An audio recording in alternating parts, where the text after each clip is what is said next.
Right.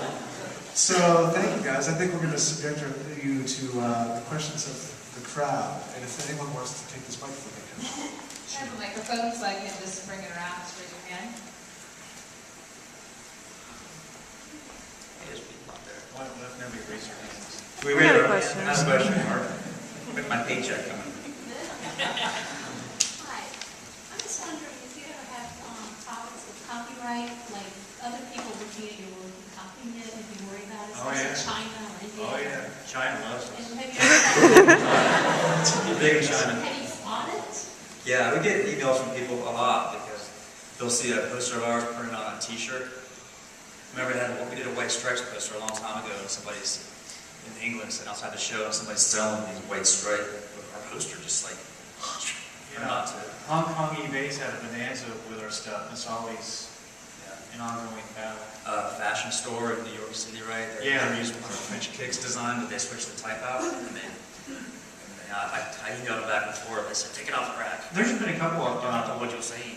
There was another apparel company that ripped off too.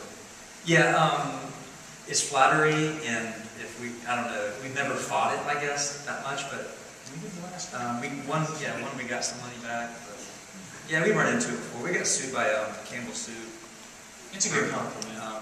Yeah. We steal from them, they steal from us. So. We borrow, don't We did that when we did a design for Dave Matthews using the Campbell Soup can as a parody kind of thing, and they contacted us. And, from the no soup for you. Do they get that? Seinfeld. Let's go progressive. Anyway, yeah, so it all works out. We have a lawyer that represents kind of the gig poster community that kind of sorts that stuff out. Go-to guy. Thank you. My question is, what software do you use when you do use the computer, and do you have to transfer everything into making it vector art? You say this before.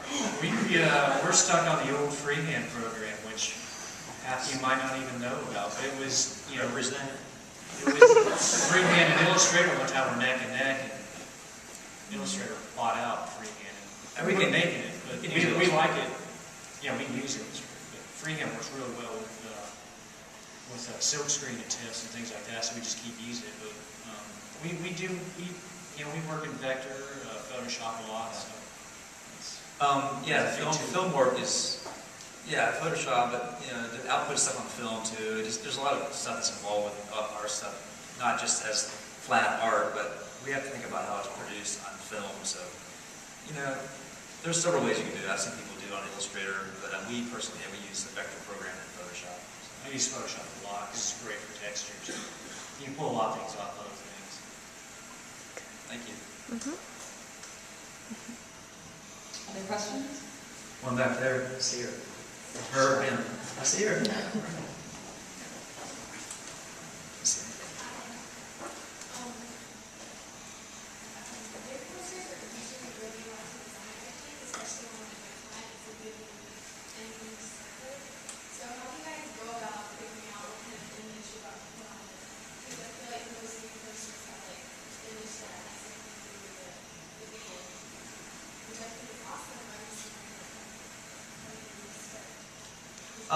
As far as imagery goes, I try to pull the inspiration from somewhere, either a lot of song lyrics, I guess, would be for our posters, for sure.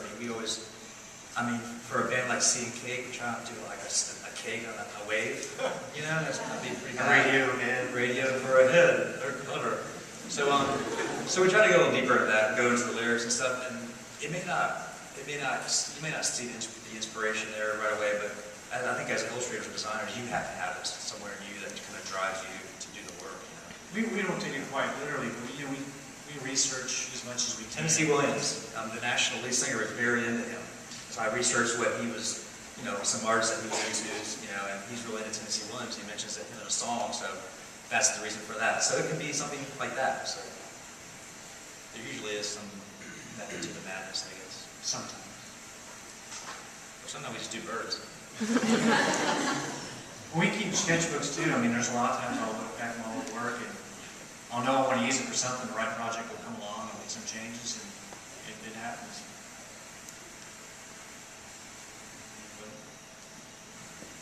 Other than when you're walking outside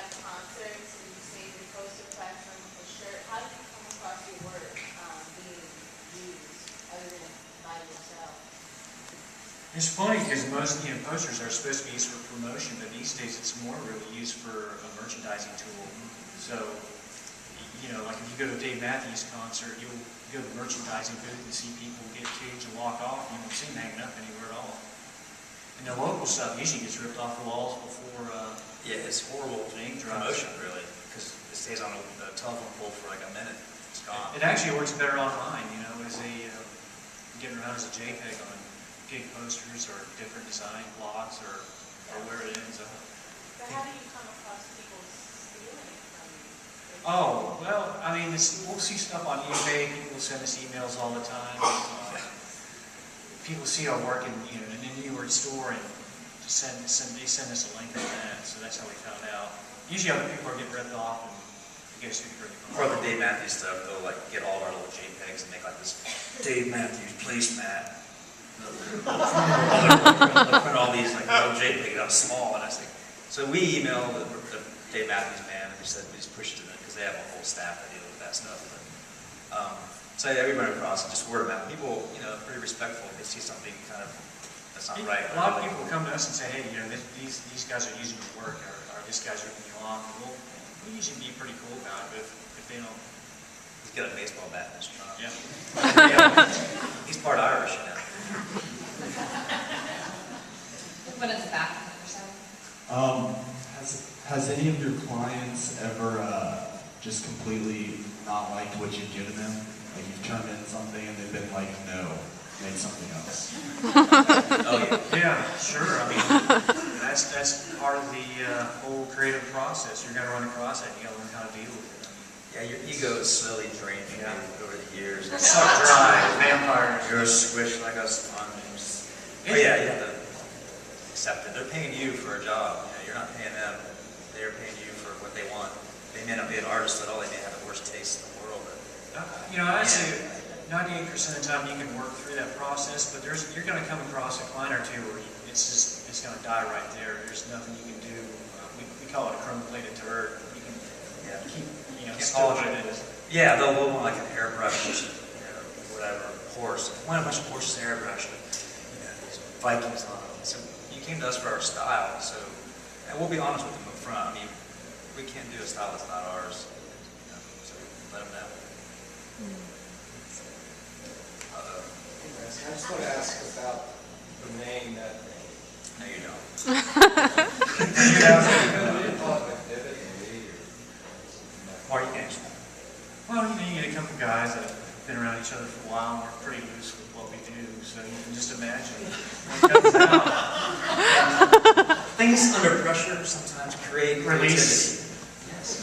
Release creativity. Sometimes you just. And the smell of our inks, so it was a lot of things, a couple of things combined, and I always thought it would be kind of fun to have like a utility company sort of design look, so, or something to play on the natural gas. It's a gas. It gets a bad rap. It's only decomposing organic matter. I'll look that up. It explodes, explodes every now and then. Yeah, that really, it's not. Yes?